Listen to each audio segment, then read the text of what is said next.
അപ്പൊ അമ്മ നോക്കുമ്പോൾ കയ്യിൽ സിഗരറ്റും വെളുത്ത പേനായി മടിയിൽ വേദപുസ്തകവും വെച്ചിട്ട് എഴുതുക. അമ്മ മേരി ജോൺ തോട്ടത്തിന്റെ കവിതാരാമമാണോ ലോകമേ യാത്രയാണോ എനിക്ക് ഓർമ്മയില്ല. അമ്മ ഒരു കവിതാശീലം പാടി. ഒരിക്കൽ നീ ഇതൊക്കെ എണ്ണി എണ്ണി ഓർത്തു കേണിടും, ശപിക്കുകയല്ല നിന്നെ ഞാൻ അനുഗ്രഹിക്കുക തന്നെയാ.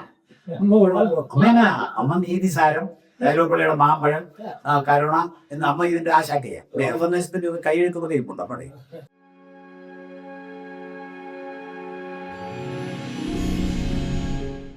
നേരത്തെ കുറേ കേസുകൾ ഉണ്ടായിരുന്നു എന്നെല്ലാം പറഞ്ഞല്ലോ. ഈ അവിടുത്തെ കേസിൽ നിന്ന് എങ്ങനെ ഊരിപ്പോന്നു? അത് തൃച്ചിയിലെ കേസിൽ 7 കൊല്ലം കഠിന തടവിന് ശിക്ഷിക്കപ്പെട്ടു. അത് വളരെ രസകരമായ കഥയാണ്. ജയിലിൽ പോയി. ജയിലിൽ കൊലക്കേസല്ലേ, റിമാൻഡ് കിട്ടത്തില്ല. ജയിലിൽ പോയി. ജയിലിൽ പിന്നെ കിടക്കുമ്പോൾ പണമുള്ളതുകൊണ്ട് സൗകര്യപൂർവ്വം ആർഭാടപൂർവമായ ജീവിതമാണ് ജയിലിനകത്ത്. അത് കണ്ടുകൊണ്ട് പിറ്റേ ദിവസം ഒരു മനുഷ്യൻ വന്ന് ചോദിച്ചു, ശ്രീലങ്കക്കാരനാണോ എന്ന് ചോദിച്ചു. ഞാൻ പറഞ്ഞു അല്ല, ഐ എം എ കേരളൈറ്റ് എന്ന് പറയും. തമിഴ് അറിയത്തില്ലെന്ന്. അങ്ങോട്ട് ചെന്നതല്ലേ ഉള്ളൂ. ഇന്നാണ് അല്പമൊക്കെ പറയാനറിയാം. അപ്പോൾ ചോദിച്ചു കസ്റ്റംസ് കേസാണോ എന്ന് ചോദിച്ചു. എന്ന് പറഞ്ഞാൽ കള്ളക്കടത്താണോ എന്നാ ചോദ്യം. അങ്ങനെയുള്ളവരാണ് സാധാരണ ഈ ആർഭാടമായിട്ടകത്ത് ജീവിക്കുന്നത്. ഞാൻ പറഞ്ഞല്ല, കൊലക്കേസാന്ന് പറഞ്ഞു. ഏത് കേസ്? ഞാൻ പറഞ്ഞ കാട്ടൂര് എന്ന് പറയുന്ന സ്ഥലത്ത് നടന്ന കേസാണ്. ഉടനെ അടുത്ത ചോദ്യം, കേരളാവിൽ മാർക്സിസ്റ്റ് പാർട്ടിയും RSSും തമ്മിൽ ചണ്ട നടക്കുകയെന്ന് കേൾവിപ്പെട്ടിരിക്കുക, അത് ഉണ്മയാ? ഞാൻ പറഞ്ഞു അത് ഉണ്മയാ എന്ന് പറഞ്ഞു. അതിലാര് ജയിക്കും? ഞാൻ പറഞ്ഞു മാർക്സിസ്റ്റ് പാർട്ടി ജയിക്കും. അന്ന് നമ്മുടെ ആവേശത്തോടെ. അപ്പം നീങ്ക എന്നെ കക്ഷി എന്ന് ചോദിച്ചു. ഞാൻ പറഞ്ഞു ഐ ആം എ മാർക്സിയൻ. ഉടനെ അവനോട് പറഞ്ഞു കൊഞ്ചം വാങ്ങേ. ഞാൻ പറഞ്ഞു എങ്ങോട്ട്? ഇതാണ്ട് 8ാം നമ്പർ സെല്ലിക്ക്. ഞാൻ പറഞ്ഞു അവിടെ കൺവിക്റ്റഡായ ആൾക്കാരാണ് കിടക്കുന്നത്, എനിക്ക് അവിടെ പോകാനൊക്കത്തില്ല, ഞാൻ റിമാൻഡ് സെല്ലിൽ. വാർഡൻ വഴക്ക് പറയും. ഇപ്പോൾ വാർഡന്മാരൊക്കെ നമ്മളെ സാറേ എന്നാണ് വിളിക്കുന്നത്. അവർക്കൊക്കെ കാശുമൊക്കെ കൊടുത്ത് നമ്മുടെ സിഗരറ്റുമൊക്കെ വലിച്ച് അവർ നിൽക്കുന്നത്. അന്ന് വരുമാനം തീരെ കുറവാണ് അവർക്ക്. ഞാനിവിടെ കാണിക്ക വാർഡൻ എന്ന് പറഞ്ഞാൽ കൺവിക്റ്റ് വാർഡൻ. ഈ കൺവിക്റ്റായ ആൾക്കാർ മൂത്ത് വാർഡനാവും. മനസ്സിലായി. 15 വർഷം മുമ്പ് മയോരം എന്ന് പറഞ്ഞ സ്ഥലത്ത് ഒരു കമ്പനിക്ക് തീ വെച്ച് കമ്പനി മുതലാളിയുടെ മോൻ മരിച്ച കേസിൽ ജീവപര്യന്തം ശിക്ഷിക്കപ്പെട്ട് കിടക്കുന്ന CPI-ക്കാരാ. അതിലൊരാളാണ് ഇവൻ. അതുകൊണ്ട് ആ കമ്മ്യൂണിസ്റ്റുകാരനാണെന്ന് പറഞ്ഞപ്പോൾ അങ്ങോട്ട് വരാൻ പറഞ്ഞു. അപ്പോൾ വാർഡനെ വിളിച്ചു. വാർഡൻ പറഞ്ഞു സാറേ ഒത്തിരി സമയം എടുക്കരുത്, പോയിട്ട് വരാൻ പറഞ്ഞു. അപ്പോൾ ഞാൻ അതുവരെ ഈ ശിക്ഷിക്കപ്പെട്ട സെല്ല് കണ്ടിട്ടില്ല. അതിന് മുമ്പ് ഞാൻ ജയിലിൽ കിടന്നിട്ടുണ്ട്. ബോംബെയിൽ ഞാൻ 3 ദിവസം കിടന്നിട്ടുണ്ട് അടിപിടി കേസ്. അപ്പോൾ ഈ വാതുക്കലോട്ട് ചെന്നപ്പോൾ ഇവൻ വിളിച്ച് പറഞ്ഞു കേരളാവിൽ നിന്നൊരു തോഴറുകൾ വന്നിരിക്കേ. അപ്പോഴാണ് എനിക്ക് മനസ്സിലാകുന്ന കോമ്രേഡിന്റെ തമിഴാണ് തോഴറുകൾ. അപ്പോഴത്തേക്ക് എല്ലാവരും തല ഇങ്ങോട്ട് നീട്ടി. ഇതിനകത്തോട്ട് കയറിയപ്പോൾ ഞാൻ ഞെട്ടിപ്പോയി. ഒരുത്തൻ മുട്ട വിഴുങ്ങുന്നു, ഒരുത്തൻ ചോറ് വെക്കുന്നു, ഒരുത്തൻ ഏത്തയ്ക്ക. ഇതിനകത്ത് ഓരോരുത്തൻ്റെ ബെഡിന്റെ സൈഡിൽ ഓരോ അടുപ്പുണ്ട്. ഇവിടെ ഇതെന്തോ ഞാൻ ആകെപ്പാടെ അന്തം വിട്ടുപോയി. ഉക്കാറും ഇരിക്കുന്നു പറഞ്ഞാൽ ഇരുത്തുക. ഇരുന്നിട്ട് എന്നോട് ചോദിക്കുകയാണ് കമ്മ്യൂണിസ്റ്റ് പാർട്ടി ഇന്ത്യ ഭരിക്കുന്ന കാര്യമൊക്കെ ഇവർ ചോദിക്കുക. അപ്പോൾ നമുക്ക് ഭയങ്കര ആവേശമാണ്. ഇന്നും എനിക്ക് ഓർമ്മയുണ്ട്, അന്ന് നിക്കറാഗുവായിലും എൽ സാൽവഡോറിലും ഗോട്ടിമാലയിലും നമീബിയയിലും ഒക്കെ നടക്കുന്ന തൊഴിലാളി വിപ്ലവത്തെക്കുറിച്ചൊക്കെ ഞാൻ വിശദീകരിക്കുക. അപ്പോൾ ഒരാളവിടെ ഇരിപ്പുണ്ട് മലയാളത്തിലെ ട്രാൻസ്ലേറ്റ് ചെയ്യാം. എന്നിട്ട് അവർ പറഞ്ഞു ജയിലിൽ ശാപ്പാട് വേണ്ട, ജയിലിലെ ശാപ്പാട് കഴിക്കണ്ട. രാവിലെ ഇവിടുന്ന് 5 ദോശ, ഉച്ചയ്ക്ക് മധ്യാഹ്നം ശാപ്പാട്, 2 മുട്ട, വൈകുന്നേരം ശാപ്പാട് എല്ലാം അങ്ങോട്ട് കൊടുത്തു വിട്ടേക്കാം. ഞാൻ പറഞ്ഞു 10 ദോശ കൊടുത്തു വിടാമെന്ന്. അപ്പോൾ എന്നോട് 10 ദോശ കഴിക്കുമോ? ഞാൻ പറഞ്ഞില്ല, എൻ്റെ കസിനുണ്ട്, പുള്ളിയാണ് 1-ാം പ്രതി. അവൻ അണ്ണാത്തിമുക്ക ആൾ, അണ്ണാ ദ്രാവിഡ കഴകം മുന്നേറ്റ കഴകം. അവന് കൊടുക്കത്തില്ല. ഞാൻ വന്നാൽ എനിക്കും വേണ്ട. 2 പേരുടെയും ഭക്ഷണം അവർ. അപ്പോൾ എന്നും രാവിലെ അവിടെ ചെല്ലണം, പ്രസംഗിക്കണം, കമ്മ്യൂണിസത്തെ കുറിച്ച് പറയണം. അപ്പോൾ അവർ കുറച്ച് നേരം ഇരിക്കും, പോരും. ഇതാ പരിപാടി. അപ്പം 2-3 ആൾക്കാരുണ്ട് എനിക്ക്. ദേഹം ഞെക്കി തിരുമ്മി തരാൻ, കഥ പറഞ്ഞുറക്കാൻ, പൊട്ടണം എന്ന് പറഞ്ഞാൽ കഞ്ചാവ് തെറുത്ത് തരാൻ, വെള്ളം കുടിക്കാൻ കൊണ്ടുതരാൻ, തറയെല്ലാം ജോലിക്ക്. നമ്മളെത്ര ആർഭാടപൂർവ്വമായിട്ട് അതിനകത്ത് ജീവിക്കുന്നു. എൻ്റെ ഈ സൈഡിൽ കൂടെ പോലും ആരും വരാൻ ഇവന്മാർ സമ്മതിക്കില്ല. 3 കിങ്കരന്മാരും അനുചരന്മാരും ഒക്കെ ഉണ്ട്. അപ്പോൾ അങ്ങനെ അതിനകത്ത് നമ്മൾ കഴിയുന്ന കാലമാണ്. പിറ്റേ ദിവസം ഒരു ചോദിച്ചു ജാമ്യം എങ്ങനെയാ ഈ സഖാക്കൾ ചോദിച്ചു. ഞാൻ പറഞ്ഞു കസിൻ തമിഴത്തെയാണ് കെട്ടിയിരിക്കുന്നത്, പക്ഷേ ഈ പ്രശ്നം വന്നപ്പോൾ തമിഴന്മാരെല്ലാവരും പോയി. ഇവിടെ കൂടത്തുമുറിയിലെയാണ് പുള്ളി, മല്ലപ്പള്ളി. വീട്ടിൽ കയറ്റുകയില്ല, ഈ തമിഴത്തെ കെട്ടിയുണ്ട്. 19 വർഷമായിട്ട് ഇങ്ങോട്ട് വന്നിട്ടില്ല. അവർ നാഗപട്ടണം MLA ഉമാനാഥിന് ഒരു കാർഡ് എഴുതി അവിടെ കിടന്നു ഇട്ടു. പുള്ളി തൃശ്ശനാപ്പള്ളി ജില്ലാ കമ്മിറ്റിയെ വിളിച്ചു പറഞ്ഞു അവിടുന്ന് 2 സഖാക്കൾ വന്നാൽ ഞാൻ രണ്ടുപേർക്കും ജാമ്യം എടുക്കും. അല്ലേ ഇറങ്ങത്തില്ല, അതിനകത്തൊന്നും ആരും ഇല്ലല്ലോ. നാട്ടിൽ നിന്ന് 2 കൂട്ടുകാർ വന്നായിരുന്നു എന്നെ കാണാൻ വേണ്ടി. അവരാ എന്നും കാശും പഴം, മുന്തിരിങ്ങ, അവിടെ ബീഡി, സിഗരറ്റ്, ഇങ്ങനെയുള്ള കാര്യങ്ങൾ. പണത്തിന് പകരം അതിനകത്ത് ബീഡിയാണ് ട്രാൻസാക്ഷൻ. മനസ്സിലായി. ഇതെല്ലാം അവർ കൊണ്ടുത്തരും. അപ്പോൾ അങ്ങനെ അവിടെ നിന്ന് ജാമ്യത്തിലിറങ്ങും. അഡ്വക്കേറ്റ് വൃതാചലം റെഡ്ഡിയാരായിരുന്നു. അദ്ദേഹത്തിൻ്റെ മകൻ ബാബു റെന്നിയുടെ പരിചയക്കാരനാണ്. മദ്രാസിൽ അവരൊരുമിച്ച് കുറച്ച് നാൾ നടന്നതാണ്. 7 കൊല്ലത്തെ കടനടവ് കിട്ടി. പാർട്ടി വക്കീൽ അഡ്വക്കേറ്റ് വാണമാമലൈ, MGRനെ വെടിവെച്ച കേസിൽ MR രാധയ്ക്ക് വേണ്ടി വാദിച്ചൊരു വക്കീലുണ്ട്. അങ്ങനെ വാദിച്ച് വെറും 1000 രൂപയെ വാങ്ങിച്ചു, വെറുതെ വിട്ടു. അപ്പോൾ രക്ഷിക്കപ്പെടുമ്പോൾ ഈ കേസ് നിലവിലുണ്ട്. അപ്പോൾ എത്ര കാലം ജയിലിൽ കിടന്നു? ശരിക്കും ആദ്യത്തെ ട്രിപ്പ് 21 ദിവസം, ശിക്ഷിച്ച് കഴിഞ്ഞ് 17 ദിവസം വീണ്ടും ശിക്ഷിച്ചല്ലോ. ശിക്ഷിച്ച് ജയിലിലോട്ടാണ് കൊണ്ടുവന്ന് അവിടെ കിടന്ന് അപ്പീൽ കൊടുത്തിട്ട് പിന്നെ നമ്മൾ ഇതെടുക്കണം, ബെയിലെടുക്കണം. അപ്പോൾ അത്രയും ദിവസം അവിടെ കിടന്നു. അപ്പോൾ രക്ഷിക്കപ്പെടുമ്പോൾ ആ കേസ് നിലവിലുണ്ട്. ഓക്കെ.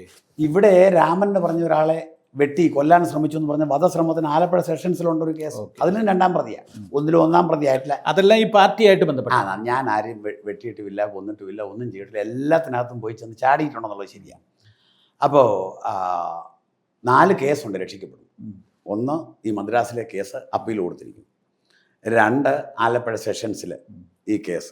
3 മാലിപ്പുറത്തെ റോയി എന്ന് പറയുന്ന ഒരു ചെറുപ്പക്കാരനെ മാരകായുധങ്ങൾ ഉപയോഗിച്ച് ആക്രമിച്ചു എന്ന് പറയുന്ന കേസ്. സംഭവം ആക്രമിച്ചു എന്നുള്ളത് ശരിയാണ്, മാരകായുധമൊന്നുമില്ലായിരുന്നു. അത് കേസെടുക്കുന്ന സ്വഭാവം അങ്ങനെയാണ്. 4ാമത്തത് എൻ്റെ ബുള്ളറ്റും ഒരു പ്രീമിയർ പത്മിനി കാറും കൂടെ കാവും ബാധിച്ച് കൂട്ടിയിടിച്ച കേസ്, തിരുവല്ല 2nd ക്ലാസ്. അത് വക്കീൽ വില്ലിച്ചാന, മൂന്തക്കിലെ വില്ലിച്ചാന ആ കേസ് നടത്തിക്കൊണ്ടിരുന്നു. അമ്പലപ്പുഴ കേസ് കണ്ണഞ്ചേരിയും ഗോപിച്ചേട്ടനും കൂടെ നടത്തിയിട്ടുണ്ട്. ആലപ്പുഴയത് മഹേശ്വരം പിള്ള, കണ്ണഞ്ചേരിയുടെ സീനിയർ വക്കീൽ. ഇങ്ങനെ ഈ 4 കേസുണ്ട്. അന്ന് ഈ സാക്ഷി പറയുമ്പോഴൊക്കെ പറയും, അനേക കേസുകൾ പ്രതിയായി ശിക്ഷിക്കപ്പെട്ടപ്പോൾ ഉപരിക്കോടതിയിൽ അപ്പീലുമായി പോയി. ഈ കേസുകൾ ശിക്ഷിക്കപ്പെട്ടാൽ അപ്പീലിന് പോകത്തില്ല, ജയിലിൽ പോയി കർത്താവിൻ്റെ വേല ചെയ്യും.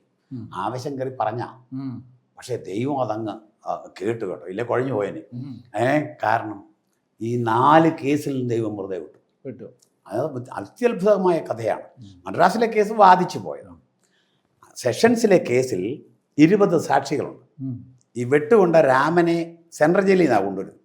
അവനും 1ാം പ്രതിയായ ഉണ്ണികൃഷ്ണനും കൂടെ ഞങ്ങളുടെ നാട്ടിൽ തവശി എന്ന് പറയുന്ന ഒരു ഈ കലമൊക്കെ ഉണ്ടാക്കുന്ന വിഭാഗത്തിൽപ്പെട്ട ഒരുത്തിനെ കൊന്നതാണ്. അതിന് ജീവപര്യന്തം ശിക്ഷിച്ച് ജയിലിൽ കിടക്കും. അപ്പോൾ അവനാണ് 1ാം സാക്ഷി. ഈ കൊലക്കേസ് പോലെയല്ല വധശ്രമം. കൊലക്കേസ് എന്ന് പറഞ്ഞാൽ ഒരുത്തം മരിച്ചിട്ട് വേറൊരുത്തനാണ് സാക്ഷി പറയും. ഇത് വധശ്രമം എന്ന് പറഞ്ഞാൽ ഇവൻ മരിക്കാത്തതുകൊണ്ട് അവൻ തന്നെ 1ാം സാക്ഷി. അത് ഇച്ചിരി കട്ടിയാ. അപ്പോൾ ഈ രാമനെ വിസ്തരിക്കാൻ വേണ്ടി ഈ കോടതി കയറ്റി നിർത്തുമ്പോൾ 20 സാക്ഷികൾ വന്നിട്ടുണ്ട്. അവൻ പറഞ്ഞു ഇവരല്ല ചെയ്തത്. 1ാം സാക്ഷിയും വാദിയുമായിരിക്കുന്നവൻ പറയുന്നു ഇവരല്ലെന്ന്. ബാക്കി ഒരു സാക്ഷികളെയും കോടതി വിസ്തരിച്ചില്ല. കേസുകളിൽ പുറത്തോട്ടിറങ്ങുമ്പോൾ അന്ന് CI ആയിരിക്കുന്ന ഒരു വർഗീസ് എന്നാന്ന് തോന്നുന്നു പേരെൻ്റെ ഓർമ്മ ശരിയാണെങ്കിൽ. അങ്ങനെയൊക്കെ ഞാൻ ഇച്ചിരി കാശ് ഒക്കെ ഈ പോലീസുകാർക്ക് അന്നത്തെ കാലത്ത് ഒരു രീതി ഉണ്ടല്ലോ, അതെല്ലാം അങ്ങനെയുള്ള നടപടിക്രമങ്ങളൊക്കെ ചെയ്തതാണെങ്കിലും അങ്ങനെ ഇവനെ ചീത്ത വിളിച്ചു. ഇതായിരുന്നു നിൻ്റെ ഉള്ളിലിരിപ്പെങ്കിൽ 2 കൊല്ലം ഞങ്ങളെ എന്തിനാടാ നടത്തിയതെന്ന്. അവൻ പറഞ്ഞൊരു മറുപടിയുണ്ട്, ഇവൻ പഴയ പോലെ കുടിയനും തെമ്മാടിയുമായിട്ട് നടക്കുകയായിരുന്നേ ഞാൻ പറഞ്ഞേനെ. ഇന്ന് അവൻ വേദപുസ്തകം എടുത്തുകൊണ്ട് ദൈവകാര്യം പറയുന്നതുകൊണ്ട് ഞാൻ പറഞ്ഞില്ല. എനിക്ക് പൊട്ടിക്കരയണം. ഞാൻ അവിടുന്ന് പെട്ടെന്ന് നടന്ന് സെഷൻസ് കോടതിയുടെ പുറകിൽ ചെന്ന് പിന്നെ ഭിത്തിയിൽ കൈ പിടിച്ച് ജോസഫ് അപ്പുറത്തെ മുറി പോയി എന്ന് കരഞ്ഞ് നമ്മൾ അതുപോലെ പൊട്ടിക്കരഞ്ഞു. ആ ചപ്പിയോടെ വീട്ടിലേക്കാണ് കുറേ കാര്യം. കാരണം ദൈവത്തിൻ്റെ പ്രവൃത്തിയല്ലാതെ മറ്റൊന്നുമല്ല. അവർ 2 പേരും ജീവപര്യന്തം ശിക്ഷിക്കപ്പെട്ട് തിരുവനന്തപുരത്ത് കിടക്കുമ്പോൾ ഇവൻ കൂടെ പോരട്ടെ എന്നവർക്ക് വേണേൽ ചിന്തിക്കാമായിരുന്നു. മാനുഷികമായിട്ട് ചിന്തിച്ചാൽ ഇന്നും ഉത്തരം കിട്ടാത്തൊരു കാര്യം. അടുത്തത് മാലിപ്പുറത്തെ റോയി ആക്രമിച്ച കേസ്. ഞാൻ വേദപുസ്തകം വായിച്ചുകൊണ്ടിരുന്നപ്പോൾ ഇന്ന് ചിന്തിച്ചാൽ കുറച്ചുകൂടെ ബുദ്ധിപരമായിട്ടൊക്കെ ചിന്തിക്കുക. അന്ന് ആവേശം കൂടുതലും വചനപരിജ്ഞാനം കുറവും. ഒരു പരിധി വരെ അത് നല്ലതായിരുന്നു തോന്നിയിട്ടുണ്ട്. നിൻ്റെ വഴിപാട് യാഗപീഠത്തെങ്കിൽ കൊണ്ട് വരുന്നതിന് മുമ്പ് എന്നുള്ള ഭാഗം വായിച്ചപ്പോൾ ഈ റോയിയോട് ക്ഷമ ചോദിക്കണമെന്ന് എൻ്റെ അകത്ത് ഒരു തോന്നൽ. അതിൻ്റെ തലേ ദിവസം കുഞ്ഞുമ്മൻ ചേട്ടൻ റോയിയുടെ അപ്പൻ പാലത്തിൻ്റെ അവിടെ വന്ന് ഞങ്ങളുടെ വീട്ടുവാതൊക്കെ വന്ന് നിന്നുകൊണ്ട് പറഞ്ഞെന്ന് പറയുന്നത് കേട്ടോ, ഏത് ഉപദേശിയാണെങ്കിലും എന്താണെങ്കിലും ഞങ്ങൾ പകരം ചോദിക്കും. രക്ഷിക്കപ്പെട്ട് 28 ദിവസമേ ആയുള്ളൂ. ശരി, വേദപുസ്തകം എടുത്തുകൊണ്ട് ഞാൻ ഇറങ്ങി അവനോട് ക്ഷമ ചോദിക്കാം. ഒരു 15 മിനിറ്റിൻ്റെ നടപ്പേ ഉള്ളൂ. അവിടെ ചെല്ലാൻ 1 മണിക്കൂർ ചെല്ലുവാനുണ്ട്. കുറച്ച് മുമ്പോട്ട് ചെല്ലുമ്പോൾ എൻ്റെ അകത്തുനിന്നൊരു ശബ്ദം, ഇന്ന് നീ അടി മേടിച്ചോണ്ട് വരും. അതുകൊണ്ട് അല്പം കൂടെ പരിജ്ഞാനത്തോടെ വേണം ഈ കാര്യം ചെയ്യാൻ. വഴി വെച്ചെങ്ങാനും കാണുമ്പോൾ അങ്ങ് പറഞ്ഞാൽ മതി. ഉടനെ വേറൊരാളെൻ്റെ അകത്തുനിന്ന് പറയും, നീ കള്ളസാക്ഷിയാണ്, ഇന്നലെ നീ യേശുവിന് വേണ്ടി മരിക്കുമെന്ന്. അന്ന് ആവേശത്തോടെയൊക്കെ സംസാരിക്കുന്ന കാലമായതുകൊണ്ട് വായിന്ന് ഇന്നും അങ്ങനെ തന്നെയാണ്. യേശുവിന് വേണ്ടി മരിക്കാൻ തയ്യാറായി ഇറങ്ങിയവൻ തന്നെയാണ് ഞാൻ. അതിന് മാറ്റമൊന്നുമില്ല. നീ യേശുവിന് വേണ്ടി മരിക്കും ഇന്നലെ പറഞ്ഞുകൊണ്ടാണ് നീ കള്ളസാക്ഷി എന്ന് വേറൊരാൾ പറയും. ഇന്നല്ലേ മനസ്സിലാകുന്നത് ആരാന്ന്. അന്ന് നമ്മുടെ തോന്നലാണെന്ന് നമ്മൾ ചിന്തിക്കുന്നത്. 28 ദിവസമല്ലേ ആയിരുന്നു. അപ്പോൾ ഇച്ചിരൂടെ മുമ്പോട്ട് നടക്കും, പിന്നെയും പറയും പരിജ്ഞാനത്തോടെ ചെയ്യണം. പൗലോസിനെ കൊട്ട വഴി ഇറക്കി വിട്ട കാര്യമൊക്കെ മനസ്സിൽ കൂടെ പിശാച് കൊണ്ട് തരിക. പിന്നെയും ദൈവത്തിൻ്റെ പരിശുദ്ധാത്മാവ് പറയും. അവസാനം പോകാൻ തീരുമാനിച്ച് നടന്നു. അരിത്തോടിൻ്റെ സൈഡിലെ മുളങ്കൂട്ടത്തിൻ്റെ അവിടെ ചെന്നു. വലത്തോട്ട് തിരിഞ്ഞാൽ ആദ്യം ഇടത്തുവശത്ത് കാണുന്ന വീടാണ്. അവിടെ ചെന്ന് അങ്ങ് നിന്നുപോയി. പോണോ വേണ്ടായോ പോകാൻ തീരുമാനിച്ചു. എവിടെയെങ്കിലും ചെന്നാൽ ഈ വീട്ടിന് സമാധാനം എന്ന് പറയുമെന്ന് കർത്താവ് പറഞ്ഞു. കർത്താവേ ഈ വീട്ടിന് സമാധാനം എന്ന് മനസ്സിൽ പറഞ്ഞു. ഒരു ചെറിയ വീടാണ്. നോക്കിയപ്പം കഥ തുറന്ന് കിടക്കുകയാണ്. ബെഞ്ചിൻ്റെ അങ്ങേയറ്റത്ത് അമ്മാമ്മ ഇരിപ്പുണ്ട്. ഇവിടെ ആരോ ഇരിപ്പുണ്ട്, എനിക്ക് കാണത്തില്ല. ബെഞ്ചിൻ്റെ ഇങ്ങേയറ്റത്ത് ഇപ്പുറത്തും ആരോ ഇരിപ്പുണ്ട്, സംസാരിക്കുകയാണ്. വേദപുസ്തകം എൻ്റെ കയ്യിരിപ്പുണ്ട്. അപ്പോൾ ബൈബിള് എടുത്തുകൊണ്ട് ഞാൻ മുറിക്കകത്തോട്ട് ചാടിക്കയറി അടി വരുന്നതിന് മുമ്പ് അമ്മാമ്മേ, അച്ചായ, റോയി, കർത്താവിൻ്റെ നാമത്തിൽ എന്നോട് ക്ഷമിക്കണം എന്ന് പറയാനാണ് ഞാൻ വന്നത്. ഇങ്ങനെ പിടിച്ചിരിക്കുക, ബൈബിൾ എൻ്റെ കയ്യിലുണ്ട്. അപ്പോൾ ഈ രണ്ട് കയ്യിലോട്ടൊന്ന് പിടിച്ച ഇങ്ങനെ, രണ്ട് കയ്യിലോട്ട് അമ്മാമ്മ ഇങ്ങനെ പിടിച്ചിട്ട് പറഞ്ഞു, എൻ്റെ പൊന്നു മോനെ, ഇപ്പം ഞങ്ങൾ ഇവനോട് നിന്നെക്കുറിച്ച് പറഞ്ഞുകൊണ്ടിരിക്കുക. ആ റോയി അവിടെ മുട്ടുകുത്തി യേശുവിനെ രക്ഷിതാവായി സ്വീകരിച്ച് അടുത്ത ആഴ്ച വന്നവർ ആ കേസ് പിൻവലിച്ചു. 3 കേസുകളും ദൈവം വിടുവിച്ചു. 4ാമത്തെ കേസ് എനിക്ക് അനുകൂലമാണ്. പ്രീമിയർ പത്മിനി വന്നിടിച്ചതാണ്, എൻ്റെ സൈഡിൽ വന്നിടിച്ചതാണ്. അവർ പറഞ്ഞു മാന്യരായ ആൾക്കാരാണ്, അവരുടെ സ്ത്രീകൾ 4 പേരുണ്ടായിരുന്നു, കോടതി വരുത്താതിരിക്കാമെങ്കിൽ വലിയ ഉപകാരം. ചോദിച്ചിരുന്ന കാശും കിട്ടിയേനെ. എനിക്ക് ഇവർ ഇളച്ചു തന്നതുകൊണ്ട് അത് it is very hard for me to say. എനിക്ക് ഇളച്ചു തന്നതുകൊണ്ട് ഞാൻ പറഞ്ഞു ഒന്നും വേണ്ട. ഞാൻ വല്യച്ചാനോട് പറഞ്ഞു അത് കോംപ്രമൈസാണ്. വല്യച്ചാനോട് ചെറിയ അസ്വസ്ഥത പോലെ എനിക്ക് തോന്നിയായിരുന്നു. ഞാൻ പറഞ്ഞില്ല, അത് കോംപ്രമൈസ് ചെയ്ത് ഞാനും അത് പിൻവലിച്ചു കൊടുത്തു ആ കേസ്. അങ്ങനെ എല്ലാറ്റിൽ നിന്നും ദൈവം എന്നെ വിടുവിച്ചു. ഒരു കേസിലെങ്കിലും ശിക്ഷ കിട്ടിയിരുന്നെങ്കിൽ പോലീസ് ക്ലിയറൻസ് സർട്ടിഫിക്കറ്റ് കിട്ടത്തില്ലായിരുന്നു. ഞാൻ അമേരിക്ക കാണത്തില്ലായിരുന്നു. അവ എല്ലാറ്റിൽ നിന്നും യഹോവ എന്നെ വിടുവിച്ചു എന്ന് പറയുന്ന അവരുടെ അനുഭവമായിരുന്നു. ഓക്കെ, അത് മനസ്സിലായി, കേസിൽ നിന്ന് എങ്ങനെ രക്ഷപ്പെട്ടു എന്നുള്ളത്. അടുത്തൊരു ഘട്ടത്തിലേക്ക് വരുമ്പോൾ ഓർത്തഡോക്സ് ഫാമിലി ആയിരുന്നു, ഇടതുപക്ഷ ചിന്താഗതിയും പാർട്ടി പ്രവർത്തനവും ഒക്കെ ആയിരുന്നു, കുറ്റകൃത്യങ്ങളിലൊക്കെ ഇടപെട്ടിട്ടുണ്ട്, കേസുകളുണ്ട്. ഇങ്ങനെയൊക്കെയുള്ള ഒരാൾ ഈ വിശ്വാസത്തിലോട്ട് വന്നത് അതിന് മുഖാന്തരമായത്? ഞാൻ ബോംബെയിൽ വെച്ചാണ് ഇടതുപക്ഷ പ്രവർത്തകനായത്. ഒരു കാര്യം കൂടെ ചോദിക്കാനുണ്ട് ഇടയ്ക്ക്. ഈ ബോംബെ പോയ ആ കണക്ഷൻ എന്തുവാ? ബോംബെയിലാണ് എൻ്റെ കുടുംബം മുഴുവൻ. സെക്കൻഡ് വേൾഡ് വാർ ടൈമിന് മുമ്പേ എൻ്റെ അപ്പൻ്റെ അനിയൻ അന്ന് SSLC ഇല്ല, ഇംഗ്ലീഷ് സ്കൂൾ ലിവിങ് സർട്ടിഫിക്കറ്റ്. അദ്ദേഹം അതെല്ലാം കഴിഞ്ഞ് ചങ്ങനാശ്ശേരിയിൽ അന്ന് പഠിക്കുന്ന സ്കൂൾ അവിടെയുള്ളൂ. പഠിച്ചു കഴിഞ്ഞ് ബോംബെക്ക് പോയതാണ്. പുള്ളി അന്ന് സ്റ്റേഷൻ മാസ്റ്ററാണ് ബോംബെ. അപ്പോൾ ഈ അന്നത്തെ കാലത്ത് ഗൾഫ് യാത്രയൊന്നുമില്ല. എനിക്ക് ഓർമ്മയുണ്ട് 50കളിൽ എൻ്റെ ഒരു അമ്മാച്ചൻ ബാപ്കോയിലുണ്ടായിരുന്നു. പുള്ളിയും ബോംബെ കാൾ ടാക്സിയിൽ നിന്ന് പോയത്. അപ്പോൾ ബോംബെയിലാണ് എൻ്റെ കുടുംബം മുഴുവൻ. എല്ലാവരും അന്ന് ജോലിക്ക് ബോംബെയിലാണ് പോകുന്നത്. അല്ലെ കൽക്കട്ട, മലയാളികളുടെ ഒരു ഹബ്ബ് അതായിരുന്നു. അങ്ങനെ ഞങ്ങൾ ചേട്ടൻ പോയി, ഞാൻ പോയി, ഇങ്ങനെ ബോംബെയിലാണ്. എന്തുദ്ദേശത്തോടെ ബോംബെ പോയോ ആ ഉദ്ദേശം സഫലീകരിക്കാത്ത ഒരേ ഒരാൾ ഞാൻ മാത്രമേ ഉള്ളൂ. കാരണം എങ്ങനെ ജോലി ചെയ്യത്തില്ല. എവിടെയെങ്കിലും ജോലി കയറിയാൽ 15 ദിവസമേ ചെയ്യത്തുള്ളൂ. പഠിക്കാൻ കൊണ്ടാക്കി 6 മാസം കഴിയുമ്പോഴായിരുന്നു സ്കൂളിൽ പോകുന്നില്ല. അപ്പോൾ കാശിങ്ങനെ വന്നുകൊണ്ടിരിക്കും. ചേട്ടൻ അമേരിക്കയിലാണ്, അമ്മ ഇവിടുന്ന്. അപ്പോഴത്തേന് ചേട്ടൻ അമേരിക്കയിലാണ്, പെങ്ങൾ അമേരിക്കയിലാണ്. പിന്നെ അവർ 2 പേരും. നിങ്ങൾ എത്ര പേരാണ്? ഞങ്ങൾ 6 മക്കളാണ്. ഞാൻ 5ാമൻ. ഫാദറിൻ്റെയും മദറിൻ്റെയും പേരൊന്നും? എൻ്റെ ഫാദറിൻ്റെ പേര് വർഗീസ് എന്നാണ്. അങ്ങനെയാണ് റോയ് വർഗീസ് എന്ന് പറഞ്ഞത്. അമ്മയുടെ പേര് തങ്കമ്മ എന്നാണ്. പുള്ളിക്ക് വ്യാപാരമായിരുന്നു. അദ്ദേഹം പലചരക്ക് കട നടത്തി, പിന്നെ സ്റ്റേഷനറി കട നടത്തി, മറ്റനേക വ്യാപാരങ്ങൾ. അദ്ദേഹം സാമ്പത്തികമായിട്ടൊക്കെ വലിയ കുഴപ്പമില്ലായിരുന്നു. പട്ടിണിയില്ലാതെ ജീവിക്കാൻ ഉള്ള. മാതാപിതാക്കളൊക്കെ ഭക്തരായിരുന്നു? മാതാപിതാക്കളൊക്കെ എൻ്റെ ഫാദർ നീതിമാനായ ഒരു മനുഷ്യനായിരുന്നു, പക്ഷേ പള്ളി ഭക്തനായിരുന്നില്ല. അമ്മ പള്ളിയുമായിട്ട് വളരെ എന്നെ അച്ഛനാക്കാൻ വേണ്ടി നേർന്നതാണ്. അപ്പോൾ ഞാൻ ആൾട്ടർ ബോയ് ആയിരുന്നു, ഈ മദ്ബായിലൊക്കെ ശുശ്രൂഷിക്കുന്നു. ഒരു 10-15 വയസ്സായപ്പോൾ ഞാൻ അവിടെ നിന്നൊക്കെ ഇറങ്ങി. ഒരു 16 വയസ്സായപ്പം മുതൽ തന്നെ വിട്ട് ഒരു ഇടതുപക്ഷ ചിന്താഗതിയോട് ചായാൻ തുടങ്ങി. ബോംബെയിൽ ചെന്നപ്പോൾ റിച്ചാർഡ്സൺ ഹിന്ദുസ്ഥാനിലെ യൂണിയൻ ലീഡറായിരുന്ന ആന്ധ്രാക്കാരൻ ഗുരുമൂർത്തിയാണ് എൻ്റെ ഗുരു. വളരെ വലിയൊരു മനുഷ്യനാണ് അദ്ദേഹമാണ് ഡയലക്റ്റിക്കൽ മെറ്റീരിയലിസം പഠിപ്പിക്കുന്നതും. പിന്നെ ദാസ് ക്യാപിറ്റൽ വായിച്ചു, കമ്മ്യൂണിസ്റ്റ് മാനിഫെസ്റ്റോ വായിച്ചു. അങ്ങനെ ഇടതുപക്ഷക്കാരനായി. ബോംബെയിൽ പാർട്ടി മെമ്പറായി. അങ്ങനെ ബോംബെയിൽ നിന്ന് വന്നുകൊണ്ടാണ് വേഗത്തിൽ ഇവിടെ അല്ലെങ്കിൽ 2 വർഷം എടുക്കും. ആദ്യം കാൻഡിഡേറ്റ് ഗ്രൂപ്പ് മെമ്പറായി 2 വർഷം എടുക്കും അന്നത്തെ കാലത്ത് പാർട്ടി മെമ്പർഷിപ്പ് കിട്ടാൻ. ഞാൻ തലവടിയിൽ പാർട്ടിയുടെ ഉത്തരവാദിത്വം ഏൽക്കിടുമ്പോൾ തലവടിയിൽ 51 പാർട്ടി മെമ്പേഴ്സേ ഉള്ളൂ. ഒരു ജാഥയൊക്കെ നടത്തുമ്പോൾ 14,000 പേര് കാണും. അവരൊക്കെ അനുഭാവികൾ, കർഷക തൊഴിലാളി യൂണിയൻ, ചെറുതൊഴിലാളി യൂണിയനൊക്കെ. പാർട്ടി മെമ്പേഴ്സ് 51 പേരേ ഉള്ളൂ. 2 വർഷം കൊണ്ട് ഞാനത് 159 ആക്കി. ഞാൻ എന്ത് കാര്യം ചെയ്താലും തികഞ്ഞ ആത്മാർത്ഥത്തോടെ എനിക്ക് ചെയ്യാൻ പറ്റും. അതെൻ്റെ പേഴ്സണാലിറ്റിയുടെ ഒരു ഭാഗം. അതല്ല ഞാൻ ഇട്ടിച്ചു. ഓക്കെ. അതിപ്പോൾ ജോലി ചെയ്യുകയാണെങ്കിൽ ശരി തന്നെ. ഏത് കമ്പനി ഞാൻ ജോലി ചെയ്തിട്ടുണ്ടെങ്കിലും അവിടുത്തെ ബെസ്റ്റ് എംപ്ലോയി ആയിരുന്നു ചെയ്തിടത്തോളം കാലം. അതല്ലെങ്കിൽ എനിക്ക് പറ്റില്ല. സിൻസിയറിറ്റി ഇല്ല ഒരു കാര്യം ചെയ്യാനുള്ളത്. അപ്പോൾ ഞാൻ അങ്ങനെ ബോംബെ വെച്ചാണ്, എനിക്കിപ്പോഴും ഓർമ്മയുണ്ട്, നമ്മുടെ കാലിക്കറ്റ് എഞ്ചിനീയറിംഗ് കോളേജിൽ വെച്ച് മരിച്ച രാജൻ, ഉരുട്ടിക്കൊന്ന മകൻ. രാജനെയൊക്കെ അറിയാം. രാജൻ്റെ കൂട്ടുകാരൻ ഈ അടുത്ത സമയത്ത് അറസ്റ്റ് ചെയ്ത മുരളി കണ്ണമ്പള്ളിയാണ് 40 കൊല്ലത്തിന് ശേഷം നക്സലൈറ്റിൻ്റെ മുരളി കണ്ണമ്പള്ളി അറസ്റ്റ് ചെയ്ത കേസൊക്കെ ഇട്ടില്ലേ, അന്ന് ജോസഫ് ചാലിയൊക്കെ. അവർ അടിയന്തരാവസ്ഥ കാലത്ത് പിന്നെ അവരുടെ ഫയൽ ബോംബെയിലേക്ക് ട്രെയിനിൽ കൊണ്ടുപോയി ഞാനാ. മിസ് ഡാമിനി പാണ്ഡെ എന്ന് പറഞ്ഞ പിന്നെ ഗാഡ്കോപ്പറിലുള്ള ഒരു പെങ്കൊച്ചിൻ്റെ വീട്ടിൽ കൊണ്ട് കൊടുക്കാനൊക്കെ ട്രോട്സ്കിസസിൻ്റെ ഫയൽ, അതൊക്കെ എനിക്ക് ഓർമ്മയുണ്ട്. അതെൻ്റെ കസിൻ്റെ കൊടുത്ത്, പുള്ളി അന്ന് രാജൻ്റെ റൂംമേറ്റാണ്. അങ്ങനെ അന്ന് അത് കൊണ്ട് കൊടുത്തതൊക്കെ. അപ്പോൾ അങ്ങനെ വന്ന് ഇടതുപക്ഷത്തിൽ ആക്റ്റീവായി. ഞാൻ ഒരു കേരള കോൺഗ്രസ്സുകാരൻ്റെ മകനാണ്. വി ടി ചാക്കോയുടെ ഭക്തനായിരുന്നു എൻ്റെ വീട്ടുകാരൊക്കെ. അപ്പോൾ അവിടുന്ന് ഞാൻ അങ്ങനെ അവരുടെ അത് കൂടുതലും അതിനൊരു വഴിമരുന്നിട്ടത് ഈ മർദ്ദിതരോടും ചൂഷിതരോടും ഒക്കെയുള്ള നമ്മുടെ ഒരു മനോഭാവത്തിൽ, പ്രത്യേകിച്ച് ഈ ജോൺ ജേക്കബിന്റെ ഒക്കെ ഒരു പാരമ്പര്യമുള്ള മേഖലയാണ്. കറക്റ്റാണ്. എലഞ്ഞിക്ക ബേച്ചാൻ എന്ന് പറഞ്ഞാൽ ഞങ്ങളുടെ കുടുംബക്കാരൊക്കെ ചത്തുകളെ ആ കാലമായിരുന്നു. ഞാൻ ഒരുത്തൻ അവരുടെ കണ്ണിലെ കരടായിരുന്നു. ഞാൻ കുറച്ചു കാലം കഴിയുമ്പോൾ ഞാൻ ചിന്തിച്ചു, ഞാൻ എന്ത് ചെയ്താലും ആൾക്കാരുടെ കണ്ണിലെ കരടാവുമല്ലോ. ഞാൻ മാർക്സിസ്റ്റ് പാർട്ടി ചേർന്ന് കഴിഞ്ഞപ്പോൾ എല്ലാവരും ഇതിലെ, കാരണം കുട്ടനാട്ടിലെ തലവടി പഞ്ചായത്തിൽ 3 ക്രിസ്ത്യാനികളുള്ള കമ്മ്യൂണിസ്റ്റുകാർ, 2 പേരെ ആരും അറിയിച്ചില്ല, എന്നെ മാത്രമേ അറിയത്തുള്ളൂ. അപ്പോൾ ഞാൻ അവസാനം എൻ്റെ കുടുംബത്തിൽ ആദ്യം പെന്തക്കോസി അറിയുന്നത് തന്നെ ഉള്ളൂ. വേറെ 2 പേരുണ്ടായിരുന്നു, ആരും അറിയത്തില്ല. പെന്തക്കോസി വന്നപ്പോഴും വീട്ടുകാരല്ലേ എതിരായി.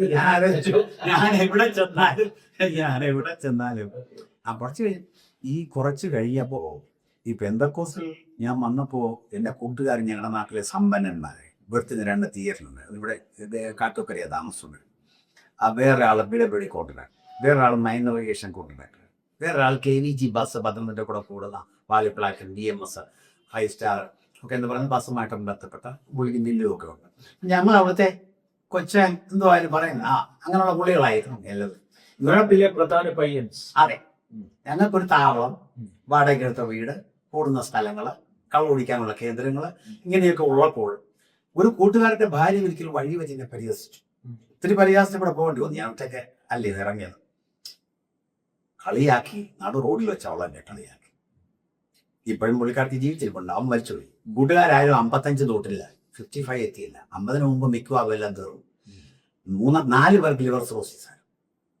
എന്നെ 30 വയസ്സിന് മുമ്പ് 2 പ്രാവശ്യം പുഷ്പത്തിൽ അഡ്മിറ്റ് ചെയ്തത് ലിവറിൽ ജയിക്കാൻ വന്നിട്ട്. 2ാമത്തെ പ്രാവശ്യം അവരെന്നെ ഇറക്കി വിട്ടവളൂ. ഞാൻ അവിടെ കിടന്നിട്ട് കള്ളു കുടിച്ചു. മതി, നിങ്ങൾ ഡിസ്ചാർജ് ചെയ്യുക. പൂപ്പള്ളി ആശുപത്രി പോയി 20 ദിവസം കിടന്നു. ഞാൻ ഇവിടെ ചെങ്ങുന്നു. ഏറ്റവും വലിയ കുടിയും ഞാനാണ്. ആദ്യം മരിക്കേണ്ടത് ഞാനാണ്. ദൈവം തമ്പുരാൻ എന്നെ കണ്ടതുകൊണ്ട് ദൈവം കൊണ്ടാണ് ഞാൻ ജീവിച്ചിരിക്കുന്നത്. ബാക്കി ഒന്നും 55 കഴിച്ചില്ല. ഒരുത്തൻ മാത്രമേ 55 ബോസ് ചെയ്യും. അപ്പോൾ അവളെന്നെ റോഡിൽ വെച്ച് കളിയാക്കി. എന്നാൽ കുറച്ച് നാൾ കഴിഞ്ഞപ്പോൾ അതേ സ്ത്രീ റോഡിൽ വെച്ചുകൊണ്ട് പറയുക, പഴയ കൂട്ടുകാരനെയൊക്കെ മറന്നുപോയോ, ഞങ്ങളുടെയൊക്കെ വീട്ടിൽ വന്നൊരു മീറ്റിംഗ് നടത്തണം കേട്ടോ. അവരുടെ വീട്ടിൽ ഞാൻ മീറ്റിംഗ് നടത്തി, ഒരു കലയുടെ വീട്ടിൽ ആ മീറ്റിംഗ് നടത്തിയിട്ടുണ്ട്. അനേക പിന്നെ ഫൈറ്റ്, അതായത് എതിർപ്പുകൾ ഉണ്ടായിരുന്നു. RSSകാർ എൻ്റെ കഴുത്തെ വാൾ വെച്ചിട്ട് തല ചക്രവും പരത്തിയിരിക്കും. ഞാൻ ധർമാടജി കുറിച്ചുള്ള ഒരു കൺവെൻഷൻ കഴിക്കുമ്പോൾ ചക്രവർത്തികാവ് ദേവീ ക്ഷേത്രത്തിൻ്റെ മുമ്പിലുള്ള ആലിനെ ചൂട്ടി വെച്ചു. KC ജോണിൻ്റെ മൂത്ത മോൻ എൻ്റെ കൂടെ ഇരിപ്പുണ്ട്. പാസഞ്ചർ സീറ്റ് ജെയിൻ വേലായത്തിനും ഭാര്യയും പുറവശത്ത് എത്തിയിട്ടിരിക്കുന്നു. അവർ 2ാം ബസ് പ്രസംഗിച്ച്. അപ്പോൾ 13 പേരുണ്ട്. നമ്മൾ എന്നെ കൊല്ലാൻ 13 പേരൊന്നും വേണ്ട. ഒരു കൊച്ചാണ്. ഏതായാലും കേസ് വരും. എല്ലാവരും ജീവനീതം കുറഞ്ഞു മേടിക്കും. നമ്മൾ കൊച്ചു പയ്യൻ മതി എന്നെ വളരെ പ്രസംഗിക്കണ്ട പറഞ്ഞിട്ട് കാറും ഓണക്കയിൽ അഴിച്ചിട്ട് പോകുന്നു. പോയി കുറച്ച് കഴിയും നമ്മൾ സംസാരിക്കുക. എനിക്ക് ഭയമില്ല, മരണ ഭയമില്ല. ഇന്നലെ ഞാനത് പറഞ്ഞപ്പോൾ ഒരു ഉപദേശിനോട് പറയാം, അത് പണ്ടുമില്ലായിരുന്നു. നമ്മൾ പറഞ്ഞു വന്നത് വിശ്വാസത്തിലേക്ക് വന്നത് എങ്ങനെയാണെന്നുള്ളത്. പറയാം. ഈ മോട്ടോർ സൈക്കിൾ ആക്സിഡന്റ് ഈ കാവും ഭാഗത്ത് വെച്ചാൽ ഈ മോട്ടോർ സൈക്കിൾ ആക്സിഡന്റ് ഉണ്ടാകും. നേരെ തിരുവല്ല ഗവൺമെന്റ് ആക്സിഡന്റ് ഉണ്ടാകുന്നത് ഇടിയല്ലേ, ആക്സിഡന്റ് അല്ലേ. അവിടെ ചെന്നപ്പോൾ ഞാൻ ഈ സ്ഥിരം വീഴുന്ന കാരണം കള്ളൻ കഞ്ചാവ് അടിച്ചാൽ ഈ മോട്ടോർ സൈക്കിൾ ഈ തലയിൽ എത്ര കുത്തിക്കെട്ടുണ്ടെന്ന് എനിക്ക് ദൈവത്തിന് മാത്രമേ അറിയുള്ളൂ, വേറെ ആർക്കും അറിയത്തില്ല. അതുപോലെ കുത്തിക്കെട്ട ഈ തലമുടി പൊഴിഞ്ഞു പോയി കഴിഞ്ഞാൽ ഞാൻ പലപ്പോഴും ആലോചിച്ചിട്ടുണ്ട്, ഈ തലമുടി പൊഴിഞ്ഞു പോയി കഴിഞ്ഞാൽ എൻ്റെ തല എങ്ങനെ ഇരിക്കുന്നു, കാരണം ഇതെല്ലാം കുത്തിക്കെട്ട. അപ്പോൾ അതുകൊണ്ടായിരിക്കും ദൈവം ചോദി ഈ പ്രായം വരെ ഇത് വെച്ചിരിക്കുന്നു എനിക്ക് തോന്നിയിട്ടുണ്ട് കേട്ടോ. അപ്പോൾ ഞാൻ ഈ ആക്സിഡന്റിൽ തിരുവല്ല ഗവൺമെന്റ് ആശുപത്രി കിടക്കുമ്പോൾ ആ സമയത്ത് ഈ രണ്ടാമത്തെ കേസ് പറഞ്ഞില്ല, വധശ്രമം, ആ സമയത്ത് എനിക്ക് കണ്ടീഷൻ ബെയിലാണ്. ഈ മർഡർ കേസിനും വധശ്രമത്തിനും കണ്ടീഷൻ ബെയിലേക്ക് കിടത്തും. എന്തുവാ കണ്ടീഷൻ? എടത്തുവ പോലീസ് സ്റ്റേഷനകത്ത് കയറാൻ പാടില്ല. എന്ന് രാവിലെ അമ്പലപ്പുഴ സർക്കിൾ ഓഫീസിൽ പോയി ഒപ്പുവയ്ക്കും. അങ്ങനെ തിരുവല്ലായിലുള്ള വെങ്ങണ വീട്ടിലാണ് താമസം. മദ്രാസിലെ കേസിന് സേലം ഹസ്തംപെട്ടി പോലീസ് സ്റ്റേഷനിൽ പോകും. ഇപ്പോഴും ഓർമ്മയുണ്ട്, ആ ലതിക സരണിയൊക്കെ അവിടെ ചെയ്യാൻ ആദ്യം കാണുന്ന ആ IPSകാരി. ഞാൻ ചെയ്ത പോലീസുകാരുടെ മോളാണ്, ജീൻസ് വീട്ടിലൂടെ നിൽക്കുന്നതാണ് പാതി. അപ്പോൾ അങ്ങനെ അമ്പലപ്പുഴയിലോട്ട് പോകുമ്പോഴാണ് കൂട്ടിരിക്കും ആക്സിഡന്റ് ഉണ്ടാകും. ഞാൻ ചാടിയാൻ എഴുന്നേറ്റു. അത് വലിയൊരു സംഭവമാണ്. എവിടെ വെച്ച് ആക്സിഡന്റ് ഉണ്ടായിരുന്നു? ഈ കാവുഭാഗത്ത് നിന്ന് ഇങ്ങോട്ട് തിരിയുമ്പോൾ ഇങ്ങോട്ട് മാറി അഞ്ചൽക്കുറ്റിയോട്ട് അവിടെ ചെയ്യണം. അപ്പോൾ ഇടിയുടെ ആഘാതത്തിൽ ഞാൻ വളരെ മോളിവിടാൻ തോന്നിപ്പോയി. എൻ്റെ മോട്ടോർ സൈക്കിൾ ഏകദേശം 20-25 അടി വലിച്ചു വന്ന മോട്ടോർ സൈക്കിളിൻ്റെ മുകളിലാണ് കാറിരിക്കുന്നത്. ഞാൻ കാറിൻ്റെ പുറയിലാണ്. മുകളിൽ നിന്ന് താഴോട്ട് വരുമ്പോൾ ഇറങ്ങി ചിന്തിക്കുമ്പോൾ ഞാൻ കാണുന്നത് ഹൈ റേഞ്ചിൽ എങ്ങാണ്ടുള്ള വലിയ കൊക്കയിലോട്ട് വീഴുന്നു, അല്ലെങ്കിൽ കൊക്കയുടെ അടി കൂടുന്ന താഴത്തെ റോഡുമാണ്. അപ്പോൾ ദൈവമില്ലെന്ന് പ്രസംഗിച്ചിട്ടാണെന്ന് എൻ്റെ അകത്ത് പെട്ടെന്ന് മരിച്ചു തോന്നി. എൻ്റെ ദൈവമേ, ഞാൻ മരിച്ചു പോകും. അത് സൂക്ഷം മരിക്കും, കാരണം തലകീഴായിട്ടാണ് താഴ്ത്തുന്നത്. എനിക്ക് കാണാം. എല്ലാ സ്പ്ലിറ്റ് സെക്കൻഡ് ഞാൻ കഴിഞ്ഞു. റോഡിൽ ഏകദേശം ഒരു 4 അടി നേരെ വന്നപ്പം സംഭവം നേരെ കണക്ട് ചെയ്തു. എന്നെ വലതുകാലം അടിച്ചാൽ വീഴുന്ന വലതുകാലിൻ്റെ 2 അസ്ഥി പൊട്ടിയത് ഒടിഞ്ഞില്ല. ഞാൻ അമേരിക്കയിൽ കൊണ്ടിരിക്കുന്ന ഷൂ ആയിട്ട്, സ്പോർട്സ് ഷൂ ആയിട്ട്, എന്നിട്ട് തന്നെ ആ അടിയുടെ ആഘാതം പൊട്ടി.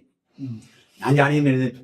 സാധാരണ ഈ വീഴ്ചയൊക്കെ സ്ഥിരം കാണുന്നതായോണ്ട് ആടിയും എഴുന്നേറ്റ് കഴിഞ്ഞപ്പോൾ കാലിൽ ഇരുന്നല്ല എന്താവട്ടെ അത് വീഴുക. രസകരമായൊരു സംഭവം ഉണ്ടായി.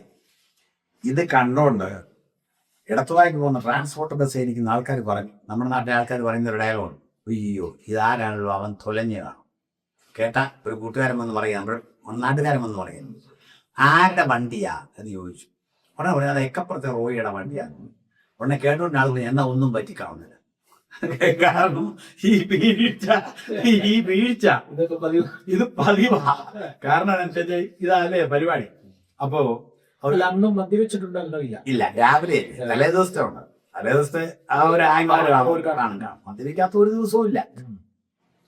ഇങ്ങനെ അവരെന്നെ തിരുവല്ല ഗവൺമെന്റ് ആശുപത്രി കൊണ്ടു. ഇത് മൈനർ കേസല്ലേ. ഞാൻ പറഞ്ഞു എന്തായി? അവർ പറഞ്ഞു ഇതിനേക്കാൾ എമർജൻസി ഉള്ള ഇപ്പോൾ ഒത്തിരി കേസുണ്ട്, ഇപ്പം ചെയ്യാനൊക്കത്തില്ല, സാധാരണ പേഷ്യൻ്റ് എന്ന് പറയുന്നത്. ഞാൻ പറഞ്ഞാൽ എനിക്ക് പോകണം, ഞാൻ പുറത്ത് വെച്ചോ. അതൊക്കത്തില്ല. അവർ അഡ്മിഷൻ്റെ എല്ലാ കാര്യങ്ങളും ചെയ്ത് പോലീസുകാരൊന്നും. ഞാൻ പറഞ്ഞു ഒന്നേൽ നിങ്ങളെ ചെയ്യാതെ പ്രൊസീജിയർ ഇപ്പം ചെയ്യണം, അല്ലെങ്കിൽ ഇപ്പോൾ ഡിസ്ചാർജ് ചെയ്താൽ, അല്ല ഞാൻ പോകും. നമ്മുടെ സ്വഭാവം അങ്ങനെ. കൂട്ടം വഴക്കുണ്ടാക്കിയപ്പോൾ അവർ ഡിസ്ചാർജ് ചെയ്തു. ഞാൻ നേരെ ആലപ്പുഴ മെഡിക്കൽ കോളേജിൽ പോയി. അവിടെ ബ്ലഡ് ബേബ് ചാനൽ വിളിക്കുന്ന, ഞങ്ങൾ വിളിക്കുന്ന ലാബ് ടെക്നീഷ്യൻ ബേബ് ചാനൽ. ആ ബേബ് ചാനൽ ഉള്ളതുകൊണ്ട് വീട്ടിൽ പുള്ളി ഓർത്തോപെഡിക് സർജനെ വിളിച്ചു. ഇന്നും എനിക്ക് മനസ്സിലാകാത്ത ചില കാര്യങ്ങൾ നമുക്ക് ജീവിതത്തിൽ മനസ്സിലാകത്തില്ല. എൻ്റെ കാലിൻ്റെ ചെറിയ 2 വിരലുകളുടെ അസ്ഥികൾ പൊട്ടലേ ഉള്ളൂ. പക്ഷെ അങ്ങേര് ഇവിടെ വരെ പ്ലാസ്റ്റർ ഇട്ടു. കാലിൻ്റെ മുട്ടും മടക്കാൻ നിൽക്കത്തില്ല, ഇവിടെ വരെ പ്ലാസ്റ്റർ ഇട്ടു. ഞാൻ വെച്ചു ഇവിടെ ഇങ്ങനെ അങ്ങനെ പ്ലാസ്റ്റർ ഇട്ടു. വാസ്തവത്തിൽ ഈ കുഴയുടെ അവിടെ വരെ പ്ലാസ്റ്റർ ഇട്ടാക്കുന്നത്. അങ്ങനെ ഇട്ടിരുന്നെങ്കിൽ ഞാൻ എഴുന്നേറ്റ് പുറത്ത് നടന്നു പോകാൻ. ഇതിങ്ങനെ ആയതുകൊണ്ട് എഴുന്നേറ്റ് നടക്കാൻ വയ്യാണ്. ഞാൻ അവിടെ കിടന്നു. അവിടെ ഇവരെ അഡ്മിറ്റ് ചെയ്യില്ല. അഡ്മിറ്റ് ചെയ്യാത്ത കേസിനെല്ലാം ഇവിടെ അന്നത്തെ കാലത്ത് അങ്ങ് അഡ്മിറ്റ് ചെയ്യും. ഇപ്പോഴും അങ്ങനെ ചിലതിനൊക്കെ. അപ്പോൾ പോണ്ടിച്ചേരി തന്നെ കാണാൻ വേണ്ടി 2 തമിഴന്മാരെ സുഹൃത്തുക്കൾ വന്നിട്ട് കാറിൻ്റെ കാര്യം പറഞ്ഞ കച്ചവടത്തിൻ്റെ ലൈൻ അവരോട് പോയാൽ ഞാൻ വീട്ടിൽ കൊണ്ടിറക്കാൻ പറഞ്ഞ മെനിസ്റ്റാർട്ടിങ് മേടിച്ച് അവർ എന്നെ വീട്ടിൽ കൊണ്ടിറക്കി. വീട്ടിൽ ഞാനിങ്ങനെ കിടക്കുമ്പോൾ ഒരു പ്രത്യേകതയുണ്ട് എൻ്റെ ജീവിതത്തിൽ. ഞാൻ സാധാരണക്കാരേക്കാൾ കൂടുതൽ വായിക്കുന്ന ഒരു സ്വഭാവം ചെറുപ്പം വരും. കള്ളു കുടിച്ച് കിടന്നുറങ്ങുമ്പോൾ ഒരു പുസ്തകം കാണുക. അത് രാവിലെ കട്ടിലെ സൈഡിൽ നിന്ന് തറയുന്നൊക്കെ ആയിരിക്കും ചിലപ്പോൾ കിട്ടുന്നു. അങ്ങനെ വായിച്ചാൽ പറഞ്ഞു. ഇപ്പോഴും അങ്ങനെ തന്നെയാണ്. ഇന്നും അങ്ങനെ തന്നെ 2 മണിക്ക് കിടന്നാലും ഒരു പുസ്തകം വായിച്ചിട്ട് അത് ചിലപ്പം കട്ടിലേലോ താഴെന്നൊക്കെ എടുക്കും. അപ്പൊ ഇങ്ങനെ ഇടക്കല്ലേ ബോറിംഗ് അല്ലേ, ഓടി നടക്കുന്ന സ്വഭാവക്കാരനല്ലേ, അതിഭയങ്കര ബോറിംഗ് അല്ലേ. നോക്കി അന്ന് കലാകൗമുദി, കേരള ശബ്ദം, മലയാള നാട്, ഇങ്ങനെ 3-4 വാരിക വായിക്കും ഞാൻ. എനിക്ക് കലാകൗമുദിയാ എൻ്റെ ഫേവറേറ്റ്, മാതൃഭൂമി, ഇതെല്ലാം വായിക്കും. അപ്പോൾ നോക്കിയപ്പോൾ ഒന്നുമില്ല വായിക്കാൻ. അമ്മയോട് പറഞ്ഞ ആ ബൈബിൾ ഒന്ന് തരണോ? അമ്മ എന്നെ നോക്കി സൂക്ഷിച്ചു. കാരണം 6 വർഷം മുമ്പ് കൃത്യം ഞാൻ ഈ ബൈബിൾ വായിക്കുന്ന അമ്മ കണ്ടു. ചായ കൊണ്ടതിലാണ് എൻ്റെ മുറിയിലേക്ക് കയറി വരുമ്പോൾ കാല് 2 മേശപ്പുറത്തും ബൈബിളും അടിയിൽ, ഇടത്തെ കയ്യിൽ സിഗരറ്റ്, മുമ്പിൽ ഏറ്റിക്കൂറിന്റെ സെലക്ടഡ് വർക്ക്സ്, കംപ്ലീറ്റ് വർക്ക്സ് അതുണ്ട്, ഡാൻഡയുടെയും കാൻറ്റിന്റെയും ചെറിയ നോട്ടുകളുണ്ട്. ഇതെല്ലാം കൂടെ വെച്ചിട്ട് ദൈവമില്ലെന്നുള്ള പോയിന്റ് എഴുതി എടുക്കുക, റെഫറൻസിന് വേണ്ടി മാത്രം ഉപയോഗിക്കുക. സെലക്ടഡ് വർക്ക്സ് ഞാൻ മുഴുവൻ വായിച്ചിട്ടുണ്ട്, മറ്റൊന്നും മുഴുവൻ വായിച്ചാൽ മനസ്സിലാകത്തില്ല. അന്നത്തെ കാലത്ത് അതിനുള്ള ജ്ഞാനമില്ല. പിന്നെ ഡിക്ഷണറി ഒക്കെ വെച്ച് ചിലതൊക്കെ എടുത്ത് വെച്ച് ഇങ്ങനെ നമുക്ക് റെഫറൻസിന് വേണ്ടി ഇന്ന് വായിച്ചാൽ മനസ്സിലാവും. അങ്ങനെ 20 പോയിന്റ് എഴുതി എടുത്തു. അങ്ങനെയാണ് കെ.സി. ജോണിനെ ആദ്യമായിട്ട് കാണുന്നത്. അദ്ദേഹം അതിന് മുമ്പ് എന്നെ ഇങ്ങനെ കണ്ടിട്ടുണ്ടെന്ന് പറഞ്ഞു. ഞാൻ ആദ്യമായിട്ട് കാണുന്ന അദ്ദേഹത്തെയാണ് ഞങ്ങളുടെ നാട്ടിൽ കൊപ്പാറപ്പറമ്പിലെ പാപ്പച്ചായൻ, ഇടമറുകനെ ആദ്യം കൊണ്ടുവന്ന് നിരീശ്വരവാദി, പിന്നീട് ബന്ധക്കോസുകാർക്ക്. അദ്ദേഹത്തെ വിളിച്ചുകൊണ്ട് കെ.സി. കൊണ്ടെടുത്ത് ചോദ്യം ചോദിക്കാൻ പോകുന്നു. 20 ക്വസ്റ്റ്യൻസ്. അല്ല, ഈ പാപ്പച്ചായനെ ഇടമറുകനെ ഞങ്ങളുടെ നാട്ടിൽ കൊണ്ടുവന്ന നിരീശ്വരവാദിയായി. പുള്ളി ബന്ധക്കോസിലായപ്പോൾ പുള്ളി എന്നോട് പറഞ്ഞു, ഒരു ദിവസം ഈ ബേവിച്ചെന്ന അന്ന് കെ.സി. കൊണ്ട് ഞാൻ ഇപ്പോഴും ബേവിച്ചായെന്നാണ് ഒന്ന് പരിചയപ്പെടണം വരാൻ. ഞാൻ പറഞ്ഞു വരാം, എനിക്ക് കുറേ ചോദ്യങ്ങളുണ്ട്. പുള്ളി എല്ലാ ചോദ്യത്തിനും മറുപടി തരും. അപ്പം ഞാൻ 20 ചോദ്യം എഴുതിയെടുത്തു ഇങ്ങനെ. അപ്പൊ അമ്മ നോക്കുമ്പോൾ കയ്യിൽ സിഗരറ്റും വലത് പേനായി മടി വേദപുസ്തകവും വെച്ചിട്ട് എഴുതുക. അമ്മ മേരി ജോൺ തുണ്ടത്തിന്റെ കവിതാരാമമാണോ ലോകമേ യാത്രയാണോ എനിക്ക് ഓർമ്മയില്ല. അമ്മ ഒരു കവിതാശീലം പാടി. ഒരിക്കൽ നീ ഇതൊക്കെ എണ്ണി എണ്ണി ഓർത്തു കേണിടും, ശപിക്കുകയല്ല നിന്നെ ഞാൻ അനുഗ്രഹിക്കുക തന്നെയാ. അമ്മ നീതിസാരം, ദേവപിള്ളയുടെ മാമ്പഴം, കരുണ എന്ന് അമ്മ ഇതിന്റെ ആശാക്കയാ. മേഘസന്ദേശത്തിന്റെ ഒക്കെ കൈയെഴുത്തുന്നത് ഇരിപ്പുണ്ട് അമ്മയുടെ. മയൂര സന്ദേശത്തിന്റെ ഒക്കെ എന്താ രാജരാജ പറഞ്ഞു ആനന്ദി. അപ്പൊ അമ്മ അങ്ങനത്തെ ഒരാളാണ്. എന്ത് പറഞ്ഞാലും എൻ്റെ കവിത ചൊല്ലി എനിക്കിത് കേൾക്കുമ്പോൾ ദേഷ്യമുണ്ട്. അപ്പം ഒരിക്കൽ നീ ഇതൊക്കെ എണ്ണി എണ്ണി ഓർത്ത് കേണിടും, ശപിക്കുകയല്ല നിന്നെ ഞാൻ അനുഗ്രഹിക്കുക തന്നെയാ. ഞാൻ പറഞ്ഞു അമ്മ ഇതിനകത്ത് ഇടപെടണ്ട, ദൈവവും ഞാനുമായിട്ട് തീർത്തോളാം. അമ്മ കാപ്പി വെച്ച് അമ്മ അങ്ങ് പോയി. അങ്ങനെ സിഗരറ്റ് വലിച്ചുകൊണ്ട് വേദപുസ്തകം വായിക്കുന്ന എന്നെയാണ് 6 കൊല്ലം മുമ്പ് കണ്ട അമ്മയാണ് 6 കൊല്ലം കഴിയുമ്പം ബൈബിളും തരാൻ പറയും. അപ്പൊ ഒന്നും വായിക്കാനില്ല, എന്തേലും വായിക്കാം എന്നുണ്ടായി ചോദിക്കുന്നത്, അല്ലാതെ മാനസാന്തരമൊന്നും ഉണ്ടായിട്ടില്ല. പക്ഷെ ഞാൻ അറിയാത്ത ഒരു സംഭവം അതിന് മുമ്പ് ഉണ്ടായി. 2 ദിവസം മുമ്പ് ഞാൻ രാത്രി 12 മണിയായി. ഈ കാലിൽ നിന്ന് ഈ പ്ലാസ്റ്റർ കട്ട് ചെയ്യും. ഈ വലിച്ച് ഇങ്ങനെ ചുറ്റുന്ന ഒരു സാധനമുണ്ട്, എന്തുവാ ഒരു അതിന് പേരെനിക്കറിയില്ല, അതിൻ്റെ ടേപ്പ് പറ്റത്തുള്ളൂ. അതായിട്ട് അപ്പോഴത്തേക്ക് വരാപ്പടത്തെ രാജു വന്നു. അവൻ്റെ മോട്ടോർ സൈക്കിളിൽ ബ്രേക്ക് കയറി മുമ്പേ പറഞ്ഞ കൊച്ചുകുഞ്ഞിൻ്റെ വീട്ടിൽ ചെന്ന് കുടിക്കാന്ന് പറഞ്ഞു. വീണ്ടും കുടിച്ച് എത്ര കുടിച്ചിട്ടും തലയ്ക്ക് പിടിക്കരുത്. അന്ന് രാത്രി 11 മണിയായപ്പോൾ എന്നെ വീട്ടിൽ കൊണ്ടിറക്കി. ഞാൻ കടത്തിലേക്ക് ഇങ്ങനെ കിടക്കുമ്പോൾ കുറച്ച് കഴിഞ്ഞപ്പോൾ എൻ്റെ കണ്ണിൽ കൂടി ഇങ്ങനെ കണ്ണ് തരും ഒഴുകുമ്പോൾ ഞാൻ തോർത്തു. ഒന്നും ഒരു പ്രത്യേക വികാരമൊന്നുമില്ല. ഞാൻ ഇതെൻ്റെ കണ്ണ് തരിങ്ങനെ പെട്ടെന്ന് എൻ്റെ കൗണ്ട് ചെയ്യാൻ തുടങ്ങി, ഹാർട്ട് കൗണ്ട് ചെയ്യാൻ തുടങ്ങി, ഇടിക്കാൻ തുടങ്ങി. പെട്ടെന്ന് എൻ്റെ അകത്തൊരു കുറ്റബോധം, എൻ്റെ ജീവിതത്തെ പുറമൊക്കെ നോക്കുമ്പോൾ ഞാൻ 15 വയസ്സ് മുതൽ ഞാൻ നടന്ന വഴി അതുവരെ അത് ചിന്തിക്കാൻ എനിക്ക് അവസരം കിട്ടി. ഞാൻ ഭയങ്കരമായിട്ട് നടക്കുകയാണ്. ഭയങ്കര മഴയും പെയ്യും. അമ്മയും ഞാനും മാത്രമേ വീട്ടിൽ. ഇങ്ങേയറ്റത്ത് ഞാനും അങ്ങേയറ്റത്ത് അമ്മയും കിടന്ന് അലറി വെച്ചപ്പോഴും കേട്ടത്. 4 മണിക്കൂർ ഞാൻ കരഞ്ഞ് കട്ടിലെ ഞാൻ സിലിണ്ടറായി വീണ് അവിടെ കിടന്നത്. ഇവിടെ പിന്നെ 4 മണിക്ക് ദൈവമില്ല എപ്പോഴും ഇതെല്ലാം ഉപേക്ഷിച്ച് ജീവിക്കാൻ തീരുമാനിച്ചു. ഇന്ന് എനിക്ക് മനസ്സിലാകുന്നത് അതെല്ലാം പരിശുദ്ധാത്മാവായിരുന്നു. അന്ന് എനിക്കറിയത്തില്ല. അപ്പം മനുഷ്യരുടെ ഒപ്പരത്ത് കരയാൻ തന്നെ. ഇന്നാണ് ഞാൻ ആരുടെ മുമ്പിൽ കരയാൻ എനിക്ക് പറ്റിയില്ല. അന്നാണ് കരയത്തില്ല. വാശി മുടിച്ച ഉണ്ടല്ലോ, അങ്ങനെ വേറൊരു പ്രകൃതവും ചിന്താഗതിയൊക്കെയാണ്. അങ്ങനെ ഒരു എംഡിയായ അനുഭവമുണ്ട്. പക്ഷേ ഞാനത് ശ്രദ്ധിച്ചില്ല. ഞാൻ കഴിഞ്ഞു. വേദപുസ്തകം അമ്മ കൊണ്ടെത്തും. കിടക്കുകയാണ് വെറുതെ ചുമ്മാ നിൽക്കണം. പുറത്ത് എന്ത് ഭാഗം വായിക്കണമെന്ന് ചിന്തയൊന്നുമില്ല. ഇവിടുത്തപ്പോൾ 41-ാം സങ്കീർത്തനത്തിന്റെ 9-ാം വാക്യമാണ് ആദ്യം കാണുന്ന വാക്യമാണ്. ഞാൻ വിശ്വസിച്ചവനും എൻ്റെ അപ്പം തിന്നവനുമായ എൻ്റെ പ്രാണ സ്നേഹിതൻ പോലും എൻ്റെ നേരെ കുതികാൽ ഉയർത്തിയിരിക്കും. ഈ സമയം എനിക്ക് അപ്പനില്ല, മരിച്ചുപോയി. എനിക്ക് 16 വയസ്സുള്ള അപ്പൻ മരിച്ചു. ഒരു ചേട്ടനേ ഉള്ളൂ, അമേരിക്കയിലാണ്. അപ്പൻ്റെ ചേട്ടൻ്റെ മക്കൾ മുഴുവൻ പുറത്ത്. അപ്പൻ്റെ അനിയനും കുടുംബവും ഭാര്യമാരൊന്നുമില്ല, എല്ലാം വിദേശത്ത്. ഞാൻ മാത്രമേ ഉള്ള ആണായിട്ട് അവിടെ. അപ്പൊ സകലത്തിനും കൂട്ടുകാരേ ഉള്ളൂ. കൂട്ടുകാർക്ക് വേണ്ടി ജീവൻ കളഞ്ഞ് നടന്നവനാ ഞാൻ. ഈ സമയത്ത് നിരണം നടക്കുമ്പോൾ അതിൻ്റെ ഒരു വർക്ക് നടക്കുന്നുണ്ട്. ഞാൻ സിവിൽ കോൺട്രാക്ടറും കൂടെ. അപ്പോൾ എനിക്കൊരു ലോയും കാര്യങ്ങളൊക്കെ ഉണ്ട്. അപ്പോൾ അവിടോട്ട് വിടാൻ വേണ്ടി അന്ന് തിയേറ്ററിൻ്റെ മാനേജരായിരിക്കുന്ന പ്രസാദിന് ഞാൻ ഒരു കത്ത് കൊടുത്തിട്ടായിരുന്നു, ഇങ്ങോട്ടൊന്ന് വേണം. പുള്ളി വന്നില്ല. അപ്പം ഞാൻ ഈ ആക്സിഡൻ്റ് ആയി കിടക്കുമ്പോൾ എൻ്റെ ഒരു കൂട്ടുകാരൻ സാമ്പിക്കലെ മോനെ കാണാൻ വേണ്ടി പറഞ്ഞു, ഇടുക കള്ള് വേണമെങ്കിൽ ആ നായരുടെ കയ്യിൽ ഇന്ന് കാശ് കൊടുത്തു കൊടുക്കും. പുള്ളി എക്സ്മിലിറ്ററിക്കാൻ. പുള്ളിക്ക് കിട്ടുന്ന കോട്ട മൊത്തം ഞങ്ങളാണ് മണി അന്നേരക്ക് കുപ്പിയാൻ വേണ്ടി വിട്ടു. അപ്പോൾ കാശ് നമ്മുടെ നാല് മേടിച്ചോട്ട് പോകുന്നു. ഞാൻ എന്തുകൊണ്ടും അവനോട് പറഞ്ഞു, ഇപ്പോൾ കുടിക്കാൻ താല്പര്യമില്ല. അദ്ദേഹം എന്ന് പറഞ്ഞപ്പോൾ ഞാൻ പറഞ്ഞു, ഇപ്പോൾ കുടിക്കാനൊന്നും ഒരു മൂടില്ല, ഇപ്രാവശ്യം വേണ്ട. അവനങ്ങ് പോയി. അടുത്ത ദിവസം തിയേറ്ററിലെ മോനെ, വേടംപറമ്പിലെ കുഞ്ഞച്ചൻ PWD കോൺട്രാക്ടർ, വരാപ്പാടത്തെ രാജൻ മൈനർ ഇറിഗേഷൻ കോൺട്രാക്ടർ, ഈ കൊച്ചുകുഞ്ഞ് അല്ലെ രാജൻ, ഈ KVG ബസ്സൊക്കെ ഉണ്ടായിരുന്നു പറഞ്ഞ പുള്ളി ഒരു 4 കൊണ്ട് പറഞ്ഞു, എന്തൊരു കിടപ്പാടായത്, ഒരു കാര്യം ചെയ്യും, ഞങ്ങളിങ്ങ് വരാൻ രാവിലെ. അപ്പോൾ തിയേറ്ററിലെ അന്ന് ഫിലിം പെട്ടിയും കൊണ്ട് വരുന്ന റെപ്രസെൻറ്റേറ്റീവ്സ്മാരുണ്ട്. അവർക്ക് താമസിക്കാൻ ഒരു വീട് എടുത്തിട്ടുണ്ട്. പുള്ളിക്ക് ഒരു മുറി മതിയല്ലോ, ബാക്കിയുള്ളിടത്തെല്ലാം ഞങ്ങളുടെ കളുകൂടിയും ചീട്ടുകളി ഇങ്ങനെയുള്ള കാര്യങ്ങളൊക്കെ. അപ്പോൾ ഞങ്ങളിങ്ങ് വരാം, ഇവിടെ അങ്ങ് തുടങ്ങാം. അപ്പോൾ ആ മുറിയിൽ നിന്ന് കള്ളം കുടിച്ചിട്ടുണ്ട്, ഞങ്ങൾ ചീട്ടും കളിച്ചിട്ടുണ്ട്. അവരോട് ഞാൻ പറഞ്ഞു, ഒരു മൂടില്ല. പിന്നീട് എപ്പോഴും ആട്ടം എന്ന് പറഞ്ഞു. ഇവരെല്ലാം പോയി. പിന്നെ ഒരു മനുഷ്യർ പോലും അങ്ങോട്ട് തിരിഞ്ഞു കയറുന്നില്ല. തികഞ്ഞ ഏകാന്തതയിലാണ്. ഈ സമയത്താണ് ഞങ്ങൾ വൈദ്യരെന്ന് വിളിക്കുന്ന പ്രസാദിനോട് ഞാൻ ഈ കത്ത്, പുള്ളി ഹോമിയോ ഡോക്ടർ, കത്ത് കൊടുത്തു ഇവിടെ ഇങ്ങോട്ട് വരണമെന്ന്. വന്നില്ല. രണ്ടാമത് കത്ത് കൊടുത്തു വിട്ടു, വന്നില്ല. അപ്പം ആ സമയത്ത് എൻ്റെ ലോറി കൊണ്ട് കുറേ മണ്ണടിച്ച് പുള്ളിയുടെ കുറേ കുഴിയൊക്കെ നികത്തി കൊടുത്തിട്ടുണ്ട്. അപ്പോൾ അതിൻ്റെ കണക്കൊന്നും തീർത്തിട്ടില്ല. ചിലപ്പോൾ വിചാരിച്ച് കാണും കാശിന് വല്ലതും ആയിരിക്കും വിളിക്കുന്നത്, ചിന്തിച്ച് കാണുമായിരിക്കും. അതിനല്ല. പക്ഷെ ആരും വന്നില്ല. ഈ സമയത്താണ് ഞാനിത് വായിക്കുന്നത്. ഈ സമയം തന്നെ പാസ്റ്റർ KC യോണ്ട് ചർച്ചിൽ 21 ദിവസത്തെ ഉപവാസം നടക്കുകയാണ്. ഞാൻ ആക്സിഡൻ്റ് ആയി കിടക്കുന്ന എൻ്റെ മാനസാന്തരത്തിന് വേണ്ടി അവർ പ്രാർത്ഥിച്ചുകൊണ്ടിരിക്കുകയാണ്. ഇതൊന്നും ഞാൻ അറിയുന്നില്ല.